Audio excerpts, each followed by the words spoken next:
एक छोटे से गांव में नंदी नाम की एक गाय रहती थी। वह बहुत दयालु और समझदार थी। उसके मालिक रामदास एक गरीब किसान थे, लेकिन नंदी को अपनी संतान की तरह प्यार करते थे। नंदी भी अपने मालिक के प्रति बहुत वफादार थी। एक बार गांव में भयंकर अकाल पड़ा।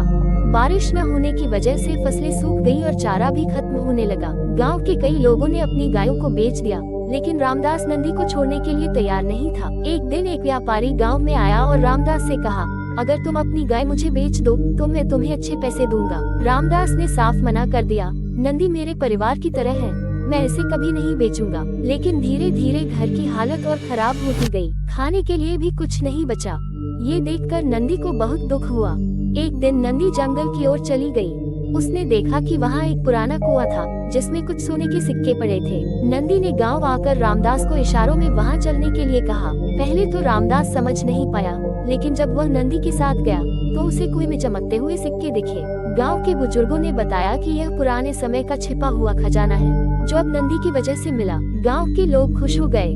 उन सिक्कों से गांव के हालात सुधर गए, पानी के लिए कुएं खुदवाए गए और चारे का इंतजाम हुआ। रामदास ने प्यार से नंदी को गले लगाकर कहा, तू सिर्फ मेरी गाय नहीं, मेरी किस्मत है। उस दिन के बाद से नंदी पूरे गांव की प्रिय बन गई और उसकी वफादारी की कहानी पीढ़ियों तक सुनाई जाती रही।